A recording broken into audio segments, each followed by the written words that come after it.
Marcos Vinícius Borges está afastado de suas atividades e está sendo acusado por crimes. E segundo informações da polícia, estes supostos crimes ocorreram no ano de 2017. Eu não tenho dúvidas que isso tomou essa proporção, bem como tomou esse final com simples e direto intuito de prejudicar minha imagem. Conhecido como advogado ostentação, Marcos Vinícius Borges faz sucessos nas redes sociais.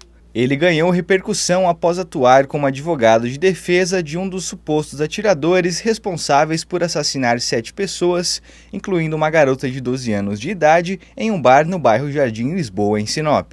Porém, após alguns meses, a vida de Marcos Vinícius foi ficando conturbada.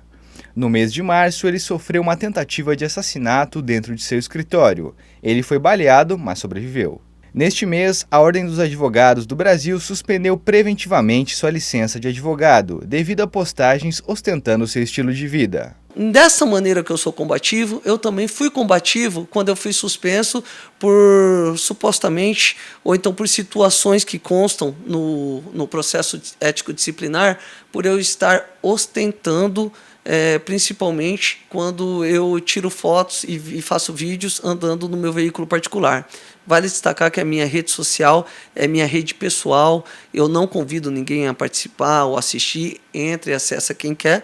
E agora, afastado das suas atividades por ordem judicial, ele recentemente foi condenado a 5 anos e 5 meses de reclusão por estelionato e tráfico de influência. Segundo informações da Polícia Civil, outras 3 pessoas estão envolvidas em um caso onde personagens influenciados por ele selecionavam potenciais clientes e, após terem conhecimento do caso, faziam uma espécie de pressão psicológica nas vítimas e exigiam quantias elevadas de dinheiro para fazer o seu trabalho. Ele nega todas as acusações. Existe o fato da suposta vítima ter informado que questão de estelionato, primeiramente, tem que ser obtida a vantagem indevida.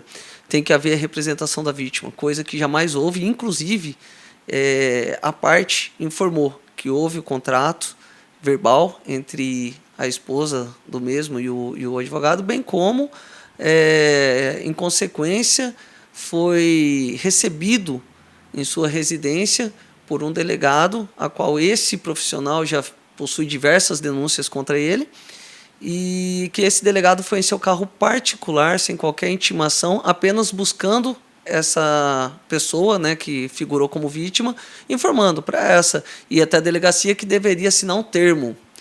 Essa pessoa em audiência informou que assinou o termo, mas que sequer teve a ciência do que estava escrito, e nesse termo constava que ele havia passado um valor, inclusive, 5 mil a mais do que ele realmente passou. Houve a quebra de sigilo bancário e foi comprovado que esse termo realizado na delegacia foi um outro crime, porque o termo do que foi falado na delegacia jamais foi comprovado. Em um caso, eu peguei um cheque sem fundo, nunca recebi pelo serviço e fui acusado de tentativa de estelionato. No outro caso, repito, a suposta vítima informou que jamais quis representar e que quem foi buscar ela na residência dela foi um delegado que possui desafeto com esse advogado.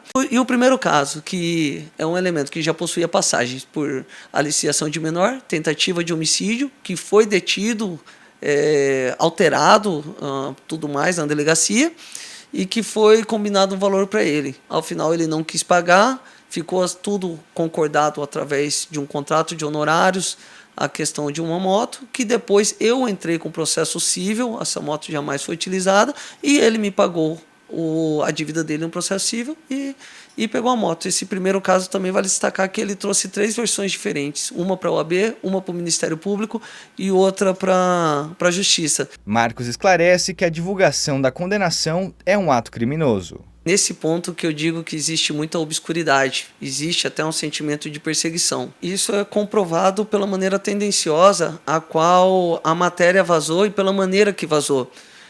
Repito, não existe trânsito julgado, não existe risco de prisão, não existe todo esse furdúncio que está sendo criado na mídia. Pelo contrário, o trabalho continua sendo o mesmo, a ficha criminal continua sendo a mesma, não fere a primariedade, nada disso. E a partir da hora que o documento é sigiloso e o órgão público deixa esse documento vazar, ali nós temos um criminoso dentro de algum órgão público que vazou. O advogado afirma que vai recorrer à condenação. Não temos dúvidas da reforma dessa sentença, vemos erros claros, o porquê não entendemos, mas que certamente o tribunal irá corrigir. Iremos recorrer até mesmo para que seja utilizado o entendimento pacificado.